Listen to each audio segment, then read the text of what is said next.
CP Radhakrishnan देश के उपराष्ट्रपति पद के लिए चुन लिए गए हैं। बीजेपी नेतृत्व वाले एनडीए उम्मीदवार सीपी राधाकृष्णन की जीत की जैसी उम्मीद की जा रही थी, उससे बढ़कर नतीजे देखने को मिले।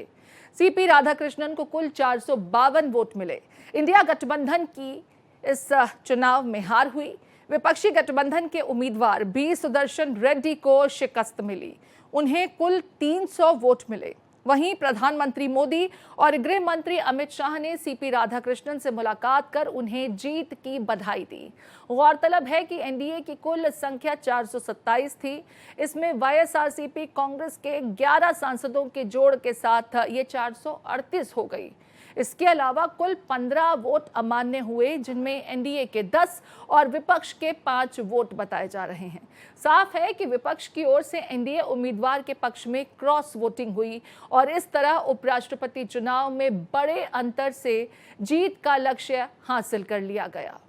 तो देश के अगले उपराष्ट्रपति होंगे सीपी राधाकृष्णन। शानदार जीत के लिए प्रधानमंत्री नरेंद्र मोदी, केंद्रीय गृह मंत्री अमित शाह ने उन्हें मिलकर बधाई दी। तस्वीरों में आप देख सकते हैं, जीत के बाद बधाई देते केंद्रीय गृह मंत्री प्रधानमंत्री नरेंद्र मोदी सीपी राधाकृष्णन से मिले, उन्हें जीत की बधाई दी। एनडीए ने इस चुनाव में अपना पूरा दमखम दिखाया। मोदी 3.0 का इसे शक्ति प्रदर्शन कहा जा रहा है। 14 क्रॉस वोटिंग की बात कही जा रही है।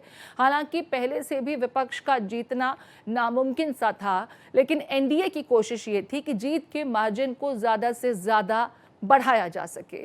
और जैसा कि एनडीए के खेमे की तरफ से दावा किया जा रहा था कि जिस तरह के चेहरे का चयन एनडीए ने किया है, क्रॉस वोटिंग होगी।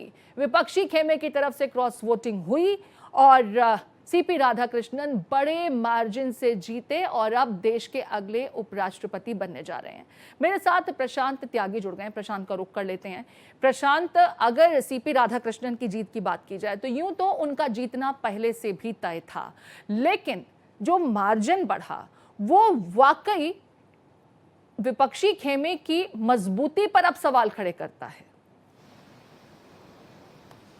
जी बिल्कुल, देखिए प्रीति, जब कल भी हम लोग बात कर रहे थे तो ये बात साफ थी कि कहीं ना कहीं राधाकृष्णन और एनडीए के पास बहुमत है और एक थंपिंग मेजोरिटी के साथ जो है वो जीतेंगे, क्योंकि 427 का आंकड़ा एनडीए के पास था, लेकिन 452 वोट मिलना वो थोड़ा आश्चर्यजनक हुआ है, क्योंकि 11 जो सांसद थे वो वाईएसआरपी के थे, यानी कि जगनमोहन रेड्डी के थे, और उसके बाद जो 14 वोट जो एक्स्ट्रा मिली है उस पर अब सवाल खड़ा होता है। क्योंकि देखिए, एक थंपिंग मेजोरिटी बिल्कुल आप इसको कह सकती है, 427 का आंकड़ा था, बहुमत 427 का एनडीए के पास था, और जो आंकड़े आए हैं वो 452 आए हैं, यानी कि जो विपक्ष की एकजुटता है उस पर एक बार फिर से सवाल खड़ा होता है। क्योंकि 315 का जो आंकड़ा था वो विपक्ष ने अपना तय किया हुआ था कि 315 उनके पूरे नंबर्स बैठते हैं और 315 ने ही उनके समर्थन में वोट किया है। जयराम रमेश ने, जो कांग्रेस के महासचिव, उन्होंने ये जानकारी ट्वीट करके खुद दी थी। लेकिन अब ऐसे में जब आंकड़ा आता है तो 300 वोट ही सुदर्शन रेड्डी को मिलते हैं। 15 वोट कहां गायब हो गए? उसमें ऐसी जानकारी मिल रही है कि 5 जो ओपोजिशन के वोट थे वो अवैध माने गए और 10 जो वोट है वो एनडीए के अवैध माने गए। लेकिन 14 वोट का जो खेल हुआ है, यानी कि 427 का आंकड़ा एनडीए के पास था, 11 वाईएसआरसीपी के लगा लीजिए तो आंकड़ा बैठता है करीबन 438, और उसके बाद 14 वोट जो आए हैं वो कहां से आए? अब सवाल यही उठ रहा है कि आखिरकार विपक्ष के अंदर जो इंडिया ब्लॉक है उसमें ब्लैक शीप कौन है? वो कैसे उसका पता चलेगा कि कौन विपक्ष की एकता को नहीं चाहता है, एकजुटता बरकरार नहीं रखना चाहता? सवाल काफी सारे उठ रहे हैं, लेकिन जो सूत्र बता रहे हैं प्रीति की महाराष्ट्र और झारखंड से कुछ दल ऐसे हैं जिनके द्वारा क्रॉस वोटिंग की गई है, यानी कि अब ये तय करना होगा इंडिया ब्लॉक को कि आखिरकार एकजुटता को कैसे बरकरार रखना है। क्योंकि अगर ऐसे ही स्थिति चलती रही तो अभी नवंबर के अंदर जो है विधानसभा चुनाव है बिहार के अंदर, उसके बाद 2026 में 4 राज्यों में चुनाव है और 29 में फिर लोकसभा चुनाव है। तो एकजुटता अगर ऐसे ही बिखरती रहेगी तो फिर भी एक बार कहना गलत नहीं होगा कि विपक्ष के लिए दिल्ली दूर हो जाएगा। तो अब सवाल यही है कि लगातार जो प्रयास विपक्ष कर रहा था और 315 का जो आंकड़ा था, लेकिन 300 के पास ही आकर रुक गया। आखिरकार 14 ऐसे कौन दल के सांसद रहे जिन्होंने क्रॉस वोटिंग की है, ये जानना बहुत जरूरी होगा विपक्ष के लिए। उन्हें आइडेंटिफाई करना तो प्राथमिकता होना भी चाहिए इंडिया ब्लॉक के लिए, लेकिन यहाँ पर जो चुनाव नजदीक है, प्रशांत, अगर बात की जाए जो एक संदेश एनडीए की तरफ से जनता को देने की कोशिश थी, उसमें वो तो कामयाब रही, लेकिन विपक्षी खेमा अपनी एकजुटता को लेकर के ही सवालों के घेरे में आ गया। ऐसे में जब कुछ राज्यों में चुनाव नजदीक हैं, बिहार में तो इसी साल के अंत में चुनाव होने वाले हैं, इसका दुष्परिणाम चुनावों में भुगतना पड़ सकता है।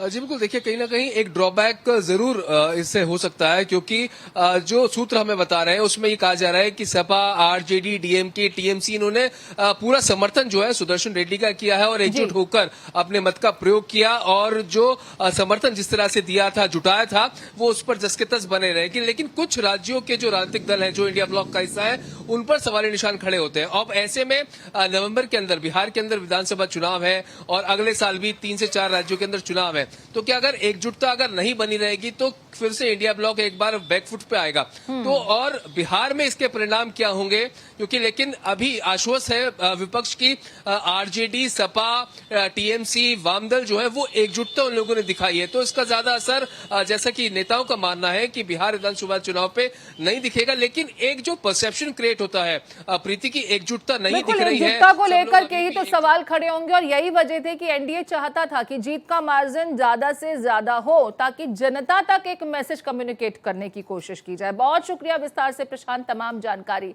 साझा करने के लिए।